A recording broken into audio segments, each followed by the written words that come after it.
Hi, welcome back.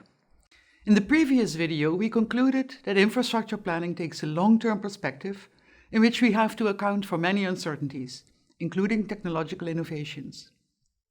In all energy infrastructure, we now see increasing tension between the infrastructure design principles and assumptions of the past and the requirements of the present.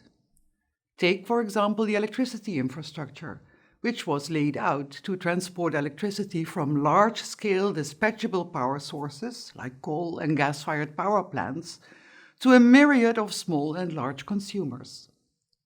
In response to the challenge of curbing climate change, society has set itself the goal of eliminating fossil fuels from the power generation portfolio and shifting to renewable energy sources. The point is that most renewable energy sources, especially solar and wind, are variable, thus posing new challenges for ensuring reliability and quality of service. Another change in the power system is concerned with the scale and spatial distribution of power generation units. The locations where fossil-fired power plants are situated are generally not suitable for large-scale harvesting of wind or solar power. Most thermal power plants are situated in the vicinity of power demand, in densely populated areas, where space is scarce. But large-scale wind and solar parks can only be situated in sparsely populated areas, where the land cost is low. Such large parks, however, need to connect to the high or medium voltage grid, which may not be available due to the historically low demand for power in those sparsely populated areas. In many regions in Europe, the transmission and distribution system operators have already reached their maximum transport capacity. At the same time, we see great popularity of small units for harvesting solar and wind power, encouraged by subsidies, tax incentives, and so forth. Now, with solar roof panels in residential neighborhoods and wind turbines on farmland, formerly passive electricity consumers are engaging with the system as electricity producers. They have adopted a new role as so-called prosumers, producing and consuming electricity. As a result, we see completely different flow patterns in the low and medium voltage distribution grids, which were designed for one-way flow to passive consumers. And especially in the countryside, we now see that the distribution grid is strained for capacity, with more and more large and small-scale power generation from renewables. As an ultimate consequence of network capacity shortages, distribution network owners may reach the point where they cannot fulfill their legal obligation to connect new producers and consumers. And to make things worse, there is more change, especially on the demand side of the electricity infrastructure. As a natural consequence of the electrification of many household functions, digitalization, and the quest for more comfort, there is a general long-term trend of increasing electricity demand. But on top of this general trend, large increases in electricity demand are to be expected as we are phasing out fossil fuels for mobility and space heating purposes. For the world, the share of electricity in the total final energy consumption amounted to 19.3% in 2018. In the same year, in the EU 27, the share of electricity in the total final energy consumption amounted to 20.8%. But petroleum products represented a share of 40.8%, and natural gas a share of 20.8%. So now it is easy to understand that the electricity infrastructure capacity will fall short if households all decide to buy electric heat pumps and electric cars to abandon their use of fossil fuels. Both their electricity consumption and their usage pattern will change drastically, and the electricity infrastructure will need to be drastically revised. It's obvious that the network needs to be expanded and transport capacity needs to be increased, not only in the transmission grid but also on the consumer side. As we grow more and more dependent on the reliability and quality of electricity services, and as most of future supply comes from variable renewable energy sources, the question is raised, how are we going to secure the reliability of electricity service provision in the future? And the answer is twofold. If we cannot control supply, then we have to exploit flexibility on the demand side. And for the rest, we have to rely on energy storage. Exploiting flexible demand can be accomplished through smart grids, as you will see elsewhere in this course. Then there is the option of storage in batteries, which has already been explained.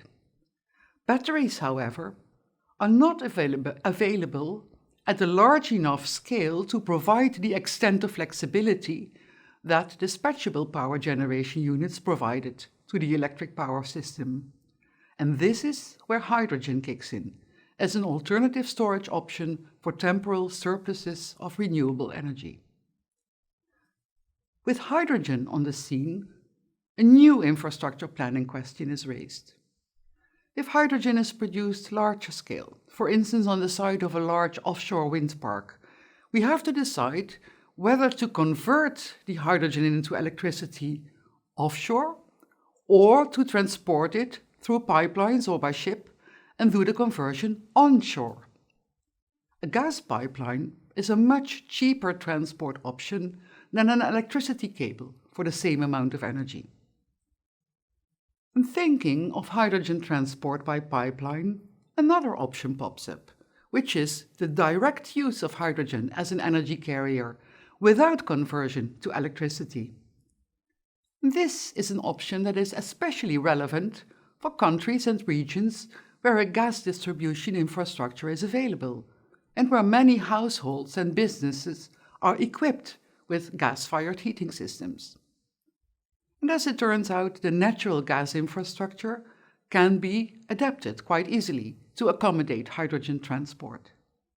Hydrogen may thus be used as an alternative energy carrier for heating systems, and it can also be used as a fuel for fuel cell electric vehicles. And due to the relatively low costs of storage, a hydrogen infrastructure is a flexible energy infrastructure which can easily cater for variable supply and demand. It is obvious that the choices we make have large repercussions for the planning of our future electricity infrastructure, as well as for alternative heat infrastructure. Unlike Denmark, where more than 80% of households are connected to heat networks, in the Netherlands we have a situation where more than 90% of households are connected to the natural gas infrastructure for heating.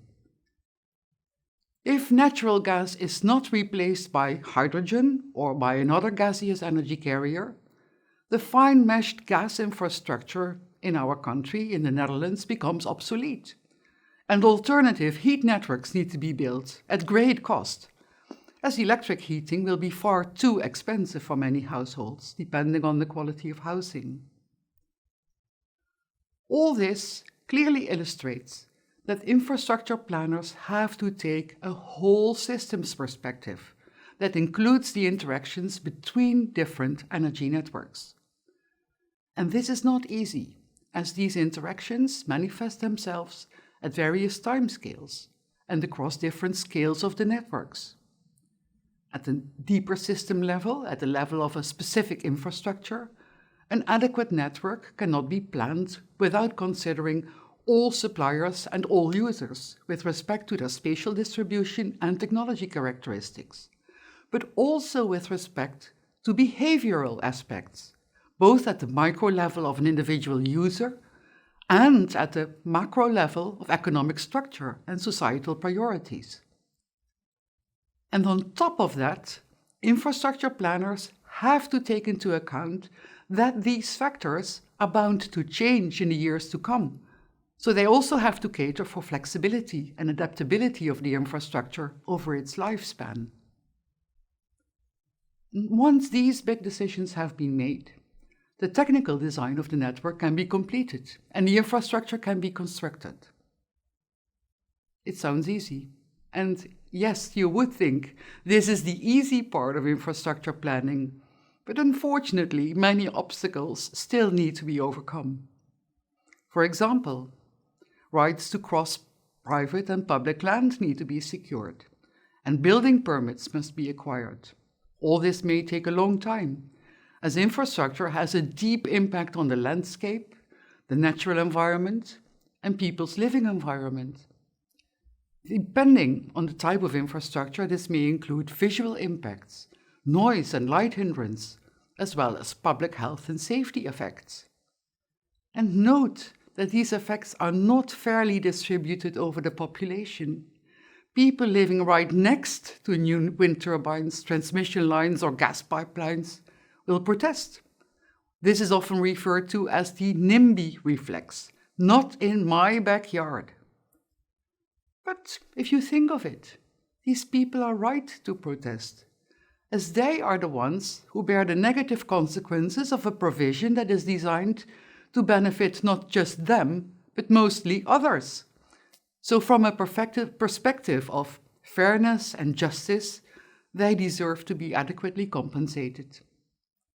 It generally takes many years before all the juridical barriers have been overcome and all permits are secured. Then the actual construction can start, and even that is a trajectory with many hurdles, which requires the availability of materials, equipment, and a technically qualified labor force. Evidently, all of this requires meticulous project planning and management. Thank you for watching.